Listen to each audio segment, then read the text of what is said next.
মুসা আলাইহিস সালাম আমার বান্দাদের মধ্যে একজন বান্দাকে পেলেন, মানে মুসা আলাইহিস সালাম খিদর আলাইহিস সালামকে পেলেন। ফাওয়াজাদা আবদা মিন ইবাদিনা, এই খিজর সম্পর্কে আল্লাহ পাক বলছেন আতাইনাহু রাহমাতাম মিন ইনদিনা, খিজরকে আমি আমার পক্ষ থেকে রহমত দিয়েছি। কি দিয়েছি? রহমত দিয়েছি। ওয়া আল্লামনাহু মিন লাদুন্না ইলমা, এবং আমি আল্লাহ আমার পক্ষ থেকে খিজরকে জ্ঞান শিক্ষা দিয়েছি।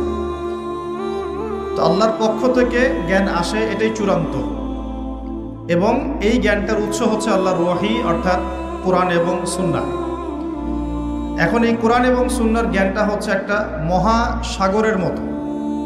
100 বছর এগুলো নিয়ে গবেষণা করলেও এই মহাসাগরের এক ফোঁটা জ্ঞান আমরা অর্জন করতে পারবো না, এটাই বাস্তব। এ কারণেই জ্ঞানী মানুষটা কখনো জ্ঞানের অহংকার করে না।